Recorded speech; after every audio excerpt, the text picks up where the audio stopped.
J'ai passé 2 ans à coder l'application de ma vie avec mon meilleur ami, pour qu'il change tous les mots de passe une nuit et vende mon travail à des investisseurs pour 1 million d'euros en m'effaçant de l'histoire. Mon nom est Ryan. Hugo et moi, on était inséparables depuis la maternelle. On avait créé une appli de sécurité bancaire révolutionnaire. Mais le matin du lancement, j'ai découvert que j'étais banni de mes propres serveurs.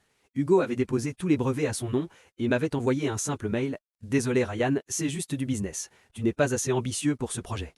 Il pensait m'avoir enterré sous une montagne d'avocats. Il avait juste oublié une chose, c'est moi qui ai écrit les 500 000 lignes de code de ce système. Au lieu de porter plainte et d'attendre 10 ans que la justice agisse, j'ai décidé d'utiliser ma propre justice. J'avais caché une porte dérobée dans le noyau de l'appli, une sorte de dispositif de sécurité que seul mon code personnel pouvait activer. J'ai attendu le moment où Hugo serait au sommet de sa gloire. Ce moment est arrivé lors de la grande conférence de presse à Station F, à Paris.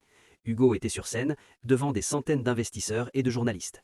Il se pavanait, expliquant à quel point son système était inviolable. C'était mon signal. Depuis mon ordinateur dans un café voisin, j'ai entré une seule commande. Soudain, l'écran géant derrière lui est devenu rouge. L'application s'est verrouillée sur tous les téléphones de la salle. Un message s'est affiché en grosses lettres blanches. Propriété volée. Système désactivé par son créateur original.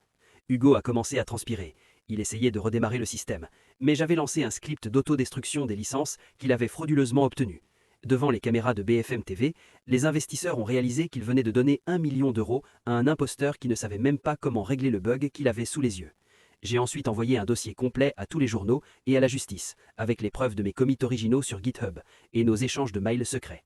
Hugo a été poursuivi pour vol de propriété intellectuelle et fraude. Les investisseurs ont annulé le contrat et ont réclamé leur argent. Comme Hugo l'avait déjà dépensé, dans une voiture de sport et un appartement de luxe, il a fini en faillite personnelle totale. Aujourd'hui, j'ai récupéré mes droits. J'ai relancé l'appli sous un autre nom et elle cartonne. Hugo travaille maintenant dans un centre d'appel et il est banni de tout le milieu de la tech à Paris. On dit que le savoir est une arme, mais dans le monde de la tech, le code est la seule loi. Ne volez jamais le cerveau de celui qui possède la clé de votre propre coffre-fort. Échec et mat.